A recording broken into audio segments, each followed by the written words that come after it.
Good morning, everybody. So glad that all of you have come and you're here. We're going to have conversation today. So I welcome Chase, and I love your question. We'll get to it in a minute. And Carol Swisher, and Carrie the World Traveler, and whoever else may come or may not. Doesn't matter. So we're going to set the energy for Mother, Father, God to come and to be here with us. And we're going to call the angels to come in, all the ascended masters, and all those from around the universe who are on their light journey. We welcome to come and to listen with us. We're also going to call in the blue flame of the Lord Buddha to come in a protective light, that while we're all here together to keep us safe and surrounded in an immensely beautiful protective light. So let's do our mantra. I am the soul. I am the light divine. I am love. I am will. I am fixed design. And perhaps one day we'll talk about what you all get from those words and how it interacts with you. So let's get to your question, Chase. I thought it was a great one. How do you forgive yourself of the past? And then there's an additional thought. All the past things you did when you were not conscious. So there's many different places in my journey that I learned about forgiveness. Many different teachers that taught me their perception. But what I want to say to you about this is, I believe you need to look at them one at a time.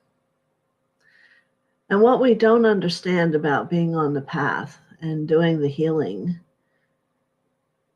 it heals a part of us, creating a greater light, but it gives us always choice to choose differently and to love ourselves. So in all these situations, it's important to see it and to embrace it, because you're continually growing self-love. And I remember all of you told me about you knew and had self-love. But what you haven't grasped is it's going to continue to grow, and it's going to feel and awaken another level of your heart. And then I can remember the person who told me, love how God loves. See them for their light, not for what they've done. It's an interesting statement to live your life from a place where no matter what people have done in their unconscious self, to be able to perceive them in their light. But what I found worked for me in my own journey, it's been 34 years. I did sometimes 3 sessions a week. I was destined to clear out all these things you're talking about. And looking at it and embracing the part of myself and understanding why it even made that choice.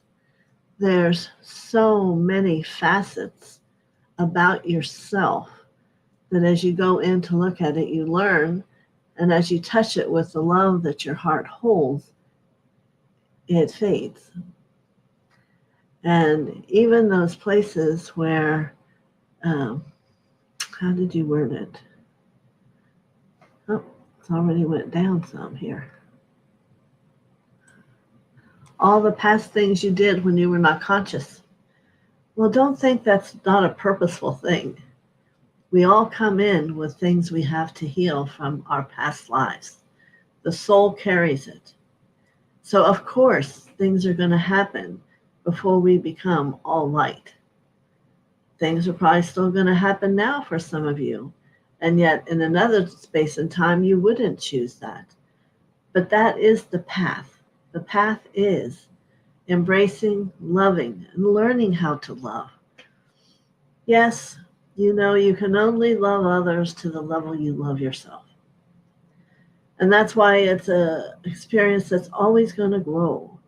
Because as you grow and you become more light, you offer a greater level of the self, of you and your union with Mother and Father God, to become that radiance that then touches other souls, not just your own. So I remember you telling me you use the violet flame, and this is great. But the violet flame isn't always with the capacity of helping you learn the same level. I would say do it at the end of every healing you do, but I encourage you to take the time to discover all you can about every little thing. For me, it was whatever would be brought up, then I had to call back again because then I needed to know more. And then I had to have more. It was always I had to have more. And that's in that period of time, I was blessed to be able to do that. So, and what you do is you start to get calmer, and your light quotient, that's what we call how much light you hold, grows. And there is an overwhelming level of understanding that comes. And then that's a level you've reached, and to know there's just so much more. So I think it's an excellent question, and I hope I've answered it clearly enough. If not, you can ask me another question. Let's see, more people have come here today. All right, thank you, Chase. Let me know. Carrie, the World Traveler. Kathy Marino, good morning. Anik, hello. Marby, good morning. All right, if you have questions, here's where today you can ask them. I do want to address the one that PA left yesterday, that I was in such an extended state that I wasn't willing to grasp it myself. And so afterward, I spoke with Douglas, and he reeled me in. And I am not I even forget what she called it, a collective.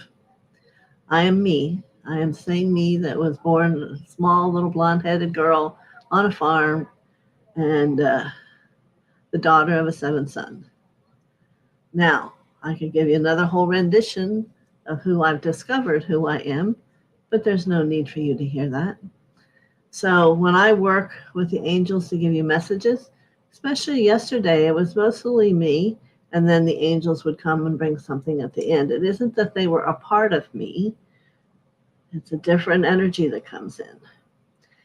I don't get taken over by anything, even when I speak Jesus.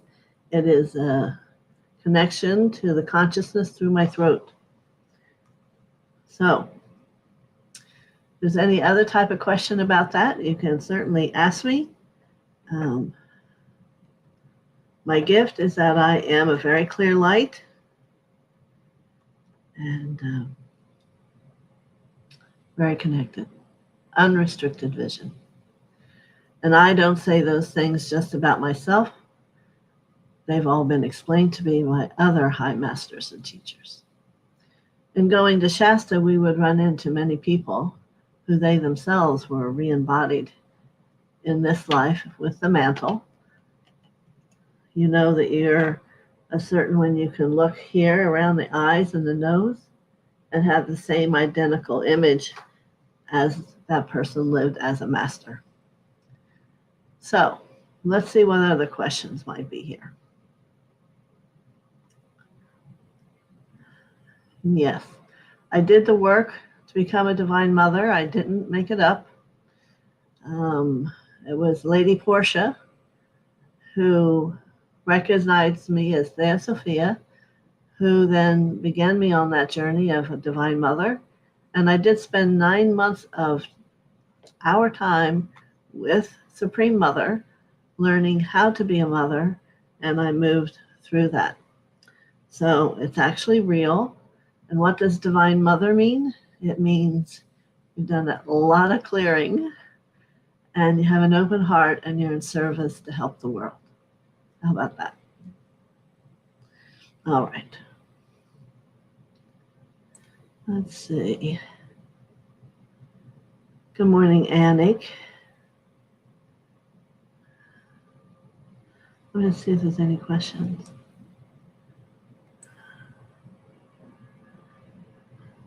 Jesus, thank you. Yes. And I wasn't sick while I was away. Actually, I did a lot of meditation, a lot of growing. I know it mind boggles me sometime when there's always more growth. And that's what you will find. No matter where it is you're sitting today, tomorrow will give you an opportunity to be even more than you are. To see things with an unrestricted lens, an opportunity, and how to solve or how to decipher puzzles that in front of you in life.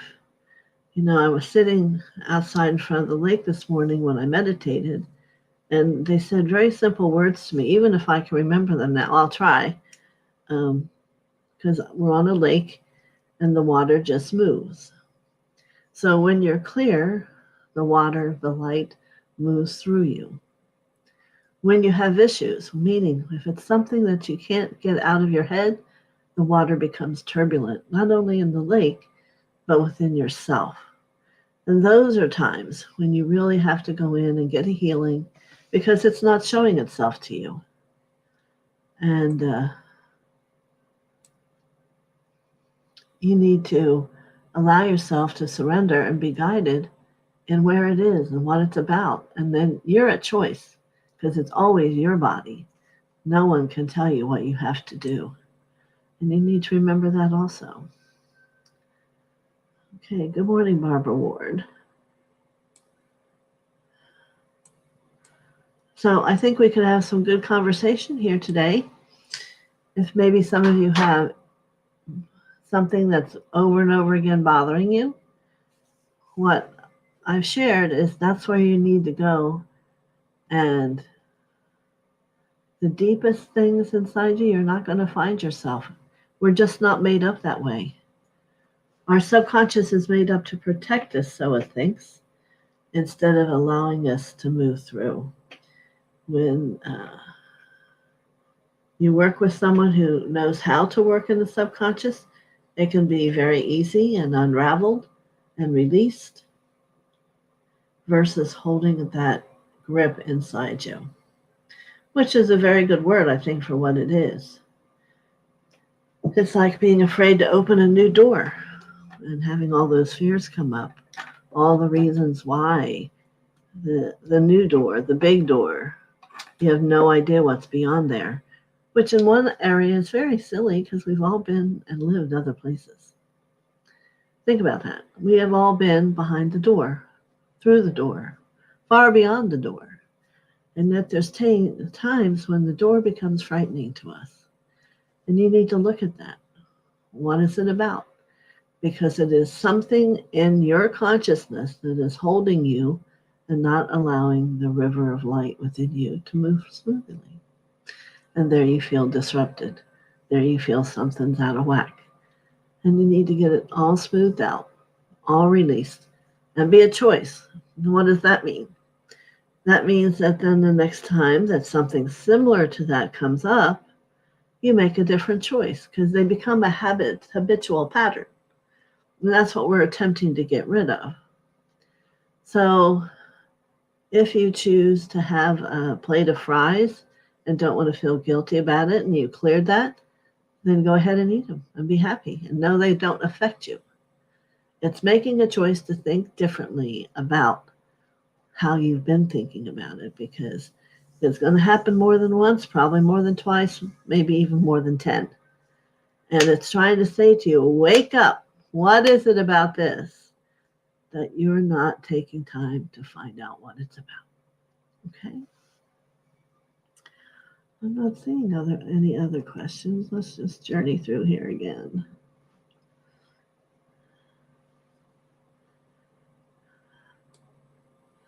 I hope you're all feeling good from all those beautiful messages that came yesterday.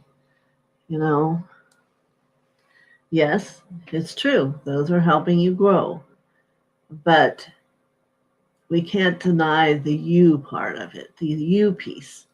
You may yet need another twist to let something go. You cannot ignore your capacity to heal from how you've set yourself up. So this is powerful, but hopefully what it does is begin to have you, wow, this just isn't going away. No matter how beautifully, and if it wake up the next morning, well, there it is again, then that wasn't it. And you need to figure out what it is. So, anybody else have something to talk about or a question?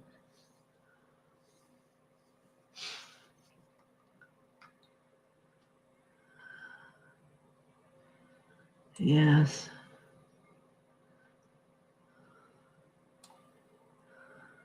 Barbara Ward, you always have a good question for me. Yes. Yeah. I did. I missed everybody. Julie Johnson, good morning. No problem. I'm welcome to see you whenever you get here. Today, at first, there was 2, so now I'm starting to learn. People will come. Yes. To go back to thinking about the collective, the only thing I do that is a collective energy is with the Hathors. They came to me and wanted to sing through my voice together. So there are 14 of them that when I do the Hathors, and they're all, from my perception, spaced around me, and there's just a timing of who speaks when, and if you listen, you'll hear all the different voices and tones that come in. So it's quite beautiful. But I would call that a collective. This is the time for the Hathors. You mean coming out, speaking their voice? But that is the only thing I do in a collective way, and it's not every day, and sometimes it's many weeks, because I'm sure I'm not the only one versus Tom Kenyon that has now been brought into, whatever you want to call it.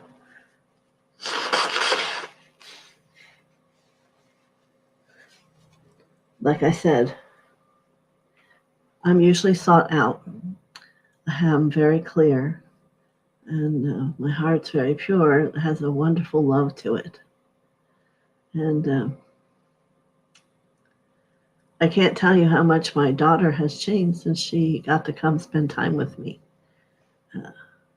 Because she really hadn't spent time with me in a long time.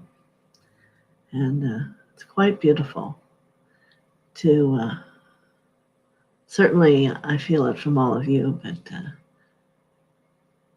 you understand what I mean. And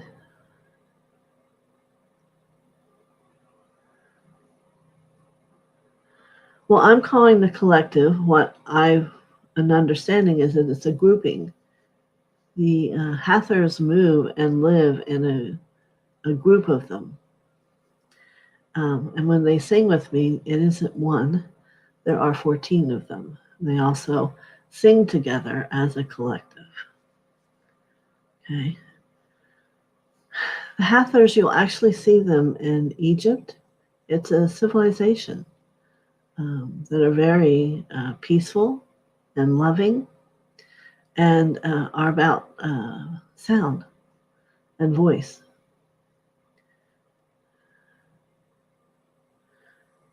Good for the healing with our loved ones. I don't know how to answer that, because it's not that I made up my mind and decided I was going to sing the Hathors. They usually reach out to who they're going to move through. But sound is in itself a very powerful way to help others heal. Hmm. Well, and if you're speaking about what I mentioned about my daughter, the more light you become, the more your family will change, because it's generational. And you can always, any healing you do, ask that it be taken 7 generations before you and 7 generations after you and be integrated. And that can be very masterful. Yes, I knew that question was coming. We'll see. We'll see if conversation slows down. But I did not prepare my voice to sing. You know, that was another gift in itself. I wanted all my life to sing. And I was a dancer. And I got interviewed to be the next Shirley Temple because I was a great dancer. And I got turned out because I couldn't sing. So then it really was, I wanted to be able to sing. So here, so many years later, when I was working with my teacher in Thailand, and he told me that he gave me the puja to sing, that as I did it each time, that God would heal my voice. And by the time I left Thailand, my throat had turned golden. And how I know that was, again, by someone else's observation. There was someone there who was a teacher. Boy, my head today. Anyway, from another group. And he goes, I just can't believe you have a golden throat. And I go, wow, me either. So I've been always somewhat of an innocent and just kind of going with the process and desiring to always know more and to heal more. Remember, what pushes things away? It is surrendering and allowing that allows things to evolve. When you tone the frequency, to me, is it always healing? More people are becoming aware of the fact that sound and frequency is a modality. That's an important part of the healing process. When I sing to anyone, it is about a healing, whether it's a chant and sometimes it's just, God moving through me. There are certain times when it's the 14 group of the Hathors. I don't know if I've done it on here. And yes, I am a sound healer. I actually believe completely, and started from, we all used to do tones, just a long tone. And now it's more, I want to call it a lullaby, but we are actually perceiving the pattern and moving the energy through the pattern, and in the end, it would be gone. And yes, I can do that. People don't like that because it's not what they're used to. But there's sometimes here I do that when I know you're going to be going off and not really, it isn't going to be all taken care of, perhaps quick enough.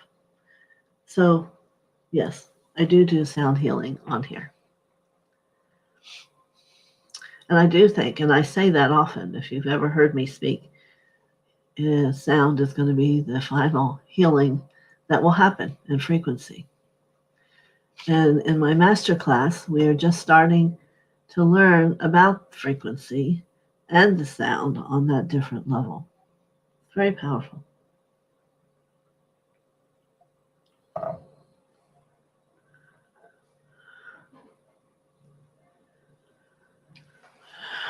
Like I said, I'm just reading this again. I want to make sure I made it clear. There isn't something that is called a collective of the Hathors. I'm saying, if the question had been about were there others within me becoming all that I do here, no. The only time there are others with me is when I sing with the Hathors, and there's 14 of them. But I do sing and do sound healing just as me, Mother. Okay? Am I being confusing? I'm actually, with the help of a few of my students, creating an outreach. First, our thought is America, but we'll see. And it's going to be called America, Let's Get Rooted. Because over however many years, the first thing I think everyone ignores is getting rooted and the importance of it. So we're going to offer this experience to help people understand why it's important to be rooted, and how to do it, and how simple it can be. And it doesn't need to take a long time. I can tell you the difference if I think of myself, and when I first learned about rooting and chakras, I remember I sat down every hour and went through it and made sure it was done. I understand now that's not normal people's reaction, but that's how I was. Tell me once, you don't need to tell me twice. So probably because of what my destiny was going to be, I don't know. But I took it all very seriously. Any other questions? So we're excited that it's just in the beginning. I'll let you all know when it's going to be, and maybe you can get other people to come. And maybe it'll help you cherish your ability to root yourself a little better. And I'm almost finished with setting up the energy for a new school. There's a lot of simple things, deciding how often, how do I want it to look. And it's been real noisy here, not a lot of thinking. That's why I've been sitting out on the other side with the lake. But to give you an example, there was one goose that came up, and his one leg, he'd hold it up to me. And I just started singing to him. And now he comes around and he can actually run. And it's working. And that really shifted my daughter when she could see that change in him. Is that the sound and the releasing, because I couldn't touch him, couldn't get that near to him, but he heard the sound. His head, he would just look right at me. And it made a change in his leg, and he knows it did because he kept coming back.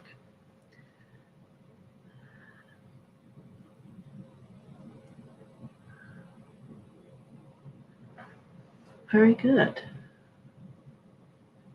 And did you find, and I'm talking to Barbara here, were you able to find something that sounded like the seraphim?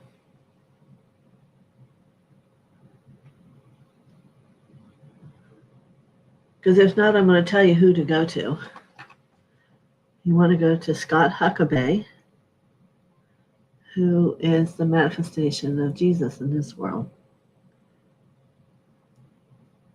And maybe you'll find soothing guitar. That's what he does. He plays the guitar. And you might find, because he plays from 528, which is the heart tone, if you don't know. And his music is absolutely beautiful. And I do believe he has some quieter ones that might be perfect, Barbara, for what you're looking for. Very good.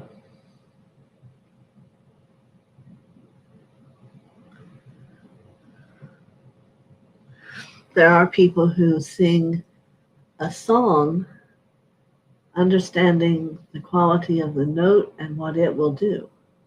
So it's becoming quite the thing. But I have one foot still in the old with DK and all the soul energy. And then there who comes to be who I am, like here with Mother. And then there's sound. So many different aspects of me that it's hard to understand it all.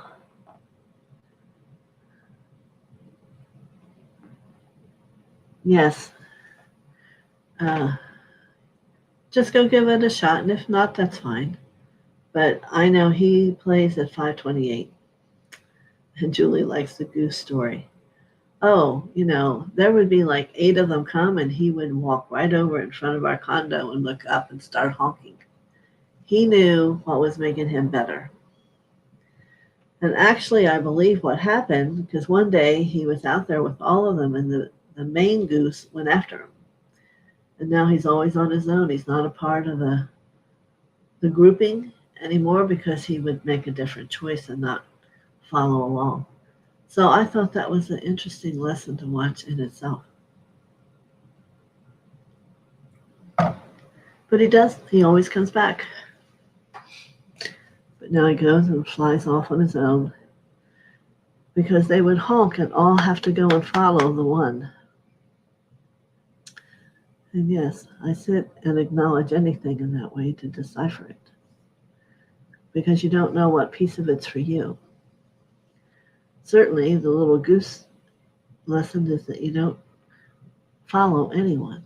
You can learn from people, but it isn't to be who they are. It isn't to copy, to mimic, or to have jealousy. Everyone's unique. Everyone's going to have their own gifts. And the exciting part is to discover what that is. What is yours? Have you thought about discovering that? How is it for you to be in service to touch the world? It's a wonderful thing. It's a fulfillment. And when you're in the fulfillment of your destiny, there's only good that comes, only blessings. All right, anyone else?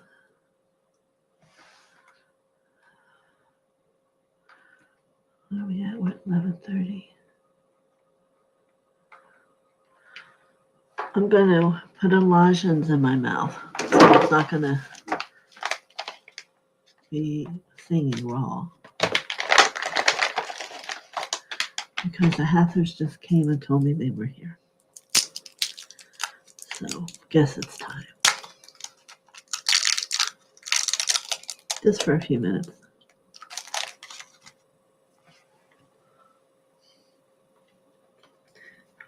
You always want to do something, either a warm drink. Some singers do olive oil, a little bit.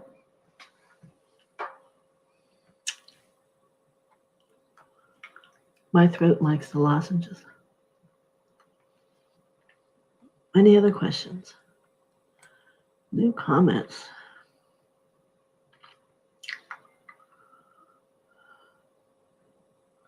Oh.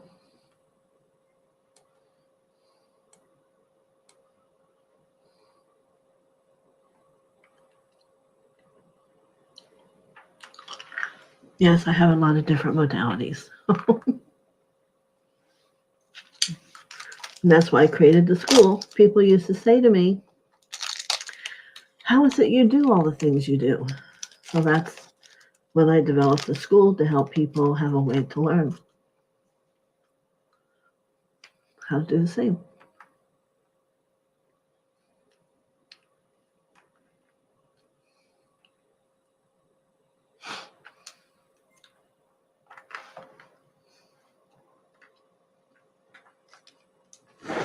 Okay.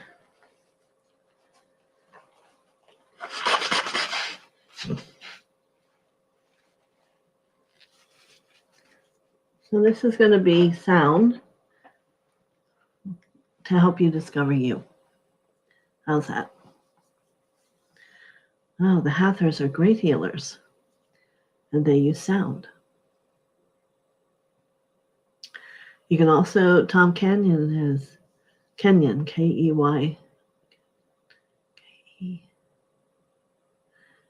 Kenyon, or something like that. He's been singing them for years. So I heard about him many, many years ago, long time. And he used to have you could download his songs, but you had to give them out.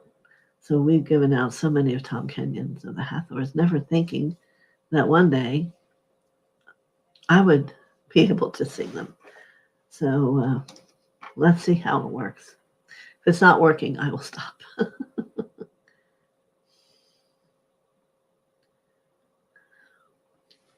All right. See, they're not within me. I have to call them in. They actually do a knock on the back of my head.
Can't get that note.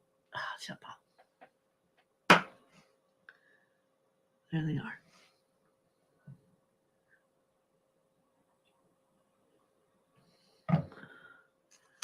Remember, my throat is in healing mode. Good.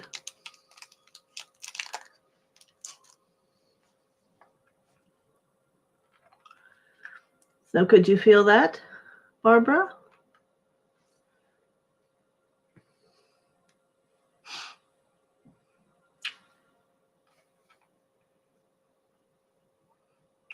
Thank you, Chase. Thank you, Annick. And see, I can hear what it's about each note when they sing it. And that last note that my voice yet, my larynx wouldn't go to, was about the truth of you and light. And I so apologize that my voice wouldn't go there. It felt beautiful. But that's 14 different voices. And I'm not sure all of them, no, they're saying not all got to sing, but you got the idea. It's like an orchestra.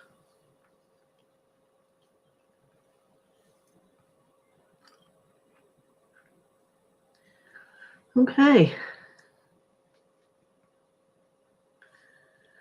Are we filled today?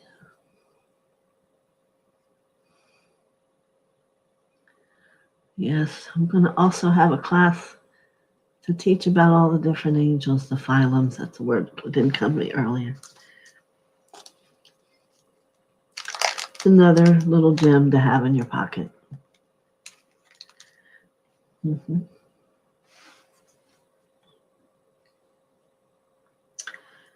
Yes, I love the deep tones. They speak to that place inside that you may not yet have gone.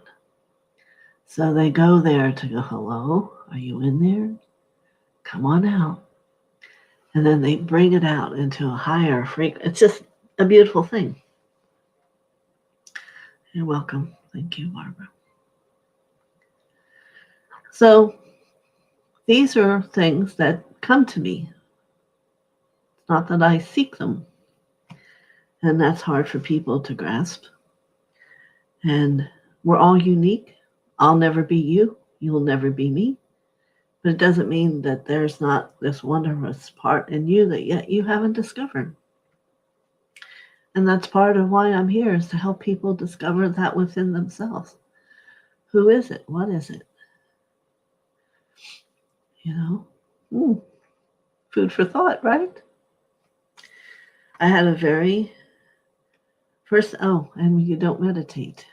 See, One of the first things we did is when I met Douglas, I had decided I wanted to become a minister. Again, that part of me that just had to do more. And he says, oh, well, my teacher in Thailand, once you go, you become a minister. And I go, wow, what is it about Thailand? And once he told me I had to go, I was married to someone else. Very against going to Thailand. It's a third world country. You'll never come home. I heard all of it and I said, doesn't matter. I already paid and I'm going. So I got on the plane and I look up at how they have the big windows at the airport and I could see my husband and he's like, and I thought, I'm not ever going to come home. I knew it because I was never going to come home the person he thought I was. Because when we got there, one of the first things we got is the heart mantra. Let me see if I need to answer any of these. Yes. You're welcome. I'll have to do it for you more often. So he has these mantras from Master Babaji. Yes, the real Babaji, the one in the 34th chapter of I'm not good with names today. I'm so sorry. And so it opens your heart to see with God's eyes. That's what the heart mantra does. So once that happened, I knew this man, Douglas, was my real husband, my other half, my twin flame. So here we're going to this organization that has 50 of the top spiritual people there. Well, if we didn't hear it once, we heard it 50 times. Wow, you guys must be a great married couple. How do you feel? We go, well, we're not married. Everywhere I turned, Doug was there, and everyone saw this twin flame around us. It was an amazing thing. So you never know each step of your journey where it's taking you. And then we meditated there for a very long time. Different trips, always a month or over each time. And that's another how we got so clear is using the bija work, the meditation, because it'll clear your catharsis. So there you go. And yes, we do teach the mantras. If you want to know more about it, I do have a video up about it somewhere. But it's life-changing if you use it. There's many who have it that don't use it. And they're like, well, I don't understand. But that's there to use every day to keep your body in a meditative state. So everyone's saying thank you. Well, good.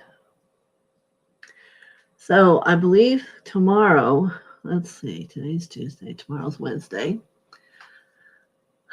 I will see if Jesus is available. If not, there'll be someone else that will come.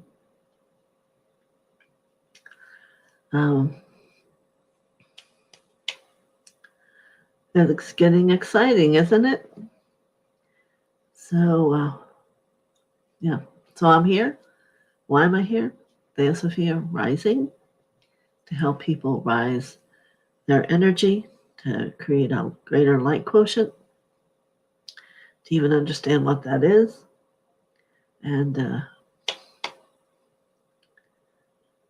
be in service. All right. So, many blessings. It was quite a morning from not knowing what we were actually going to do, didn't we? But you see how out in the universe, a thought goes so quickly. We're talking about them and then, we're here. I love it. I mean, I don't usually know a question. Someone will bring it right back to me. There are so many benefits that become more every day of sitting where I sit. And I wish many blessings to all of you from the depth of my heart, and know that you will hold that joy and that deep, deep love that's never ending, that brings happiness and peace. Many blessings. Don't forget to hit the like button.